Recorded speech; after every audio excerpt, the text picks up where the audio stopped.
When I first watched Peaky Blinders, I thought it was just another gangster drama with some gypsy magic stuff. But the more I sat with it, the more I realized it wasn't just about violence or business. It was a blueprint for survival strategy and ambition. Every season leaves behind fragments of wisdom hidden between conversations, street fights, and betrayals. As I revisited key moments, I noticed lessons that don't just belong to Birmingham in the 1920s. They apply to my own life, your life, and anyone striving to rise above their circumstances. So if you're on the come up right now and you don't extract lessons from these, you're just missing out. Number 1 Brotherhood is survival, John's death. John Shelby's Joe Cole death was more than a tragedy. And it's almost as if it was put there deliberately to teach viewers what it means to stick together. The Peaky Blinders had always operated like a unit of soldiers, and John was one of the most loyal cogs in that machine. But due to his love for Amy Fionn Edwards, John's poor judgment got the best of him because he mixed the boundaries of love and survival. He never consciously learned that emotions alone cannot protect you when shit hits the fan. When he was ambushed and killed, it wasn't just the loss of a brother. It exposed the family's vulnerability when their shield of unity was cracked, which is almost always inevitable. But what makes a family strong is how fast it comes back on. At that moment, Tommy, Cillian Murphy, and Arthur Paul Anderson realized survival wasn't about individual strength. It was about keeping the brothers close, moving as one. John, unfortunately, was busy making love and wasn't able to pick up Tommy's call. The Shelbys were never invincible alone, but together, they could take on anyone from Billy Kimber, Charlie Creed Miles, to Luca Changrata, Adrian Brody. That's the real lesson. Your circle is your armor. No matter how strong you think you are, the people around you often determine whether you rise or fall. And when that armor breaks, survival becomes a matter of time. Number 2, avoid conflict but never fear it, Billy Kimber. When Tommy Shelby, Cillian Murphy went head-to-head with Billy Kimber, Charlie Creed Miles. It wasn't just about taking control of Birmingham's racetracks. It was a masterclass in choosing your battles wisely. Tommy never chased conflict for the sake of ego. He negotiated first, assessed the risks, and only when Kimber pressed him into a corner did he deliver the fatal shot that shifted the balance of power forever. The brilliance lies in restraint. Tommy knew that fighting at every opportunity is a fast way to burn out, but avoiding every fight makes you prey. Kimber's downfall was his arrogance, and he thought Tommy was just a street thug playing above his weight. But Tommy's calm demeanor, his ability to calculate when to hold back and when to strike, proved deadlier than Kimber's bravado. He even bent down to pick up the coin, and it made John and Arthur mad. But it was just him avoiding the fight until it was inevitable. Number 3, tragedy can be outpaced through ambition. Tommy's sleepless drive Tommy Shelby was haunted by the war, by the lives he'd taken, and by the ghosts that never leave him in peace.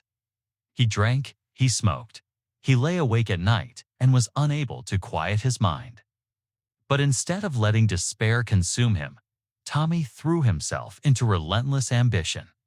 His sleepless nights become the fuel that drives his empire forward. Piece by deal. We watch a man who can't escape his inner darkness still outpace it by sheer force of will. While others crumble under tragedy, Tommy harnessed pain as momentum. It teaches us that success doesn't demand a clean slate. It demands the ability to keep moving, even when your soul feels heavy. You don't wait until life feels perfect to push forward, but you build while carrying your scars. And you build fast before time runs out. Number 4, power favors strategy. The Shelby rise to power from the first season. It's clear that the Shelbys were not the biggest gang in Birmingham. Billy Kimber, Charlie Creed Miles had the manpower, the money, and the established influence. But Tommy Shelby, Cillian Murphy understood something Kimber never did. Brains beat brawn when the stakes are survival. Instead of charging headfirst into battles, Tommy built alliances, manipulated rivals, and played each move like a chess grandmaster. He turned smaller victories, like securing the racetracks, cutting deals with Alfie, Solomon's, Tom Hardy, into leverage that made the gang untouchable. All of it was pure strategy layered with patience. The lesson is timeless. Big beats small, only when small isn't strategic. In any power game, size matters less than positioning. The Shelbys remind us that ambition without calculation is suicide. But ambition with foresight rewrites the rules of the entire table. Asterisk. Number 5. Addiction weakens leadership. Arthur and drugs. Asterisk. Arthur Shelby Paul Anderson, the eldest brother, should have been the natural leader of the Peaky Blinders. Yet his battle with snow and alcohol stripped him of clarity and authority. In moments where Tommy Cillian Murphy needed Arthur's steadiness, Kay was instead dealing with rage, blackouts, and chaos. That's why the weight of leadership shifted to Tommy, even though Arthur had the age and the rank. Arthur's strategy is that he had the strength, but not the discipline. His addictions blurred his judgment, making him impulsive and unreliable when the family needed him sharp. Tommy's empire survived not because Arthur was the eldest, but because Tommy's mind was clear enough to calculate every move. Even when Arthur was a rabid dog, Tommy made sure the family saw the eldest brother as a strength through it all instead of an addict. The takeaway is brutal but honest. Addiction robs you of your seat at the table. Leadership doesn't come from birth order or brute force, but from clarity, self-control, and the ability to think 3 moves ahead. Without that, even the strongest man becomes a liability. Asterisk. Number 6. Never underestimate your enemy. Luca Changretta. Asterisk. Luca Changretta, Drean Brody, arrives in Birmingham with one mission: to annihilate the Shelbys. He had numbers, money, and the cold-blooded backing of the mafia. On paper, he should have crushed Tommy Cillian Murphy. But Luca made one fatal mistake. He underestimated the enemy. He thought the Shelbys were just a street gang playing family games in an industrial city, not realizing Tommy was built for operating 10 moves ahead. Tommy was built to find the enemy who was better than him and then outpace him with pure strategy. The vendetta became Luca's downfall. Tommy used deception, backroom deals, smart kills, and Alfie Solomon's Tom Hardy unpredictable loyalties to outmaneuver the mafia by making alliances with the bigger fish. Luca thought fear and brute force would win him the city, but Tommy turned his arrogance into a weakness. The moment he dismissed the Shelbys as lesser men, he was already finished. The lesson here is that overconfidence blinds you. No matter how powerful you are, dismissing your enemy without measuring their resourcefulness is suicide. Asterisk. Number 7. Strategy without substance is suicide. Michael Gray's recklessness. Asterisk. Michael Gray Finn Cole was supposed to be the future of the Shelby Empire, a blood heir groomed to take Tommy's place one day. But where Tommy's moves were rooted in experience and calculation, Michael's were steeped in arrogance and illusion. He pushed for bold expansions into America without fully understanding the weight of the enemies waiting there, or even consulting with Tommy first, all under the false vision of his lover, Gina Nelson, Anya Taylor-Joy. His missteps proved costly.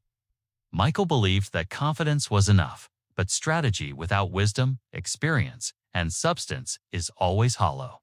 Unlike Tommy, who built power through calculated alliances, experiences, and struggles, Michael tried to bulldoze his way through, forgetting that in the world of Peaky Blinders, a single careless move can bury generations of progress. Michael's downfall wasn't betrayal alone. It was impatience, ignorance, and a refusal to learn from the trenches consistently until the weight of it all blindsided him. Number 8. The right woman's care uplifts a man. Polly Gray and Ada Thorne. Asterisk. Behind the grit of Peaky Blinders, it was often the women who steadied the storm. Polly Gray, Helen McCrory, the matriarch, wasn't just family. She was the strategist who kept Tommy grounded when his ambition blurred into recklessness. Her counsel was blunt, sometimes brutal, but it saved the Shelbys more than once. Without Polly, Tommy might have chased power straight into ruin. Then there's Ada Thorne Sophie Rundle, who chose a different path, less bloodshed, more principle. Yet even she reminded the family of morality, of why power without purpose is hollow. Ada's care was not in strategy, but in conviction, proving that even amidst chaos, a woman's presence can anchor a man to something greater than survival. She was there for Tommy at times when no one else was. These two women brought guidance, loyalty, and perspective. They proved that the care of the right woman ignites a stronger drive in a man to protect and provide for her, doesn't weaken him, and often makes him unstoppable. Asterisk number 9, conviction. Is the enemy of oratory Tommy Shelby on public speaking? Asterisk 1 of Tommy Shelby's most overlooked lessons comes not from violence or business, but from words. He once said, "Conviction introduces emotion, and emotion is the enemy of oratory," in a conversation with Winston Churchill. Richard McCabe, when Churchill told him that he speaks beautifully in the House while not believing a word of what he says, this sentence, acknowledge that once you let your emotions seep into your voice, you lose control of the room. This is something that most people, even those who speak in public, do not consciously understand. Passion clouds clarity, but people believe otherwise. People think that they need emotion during public speaking. But when Tommy spoke, he stripped himself of sentiment, delivering words like blades, calculated, precise, and impossible to shake. Asterisk number 10.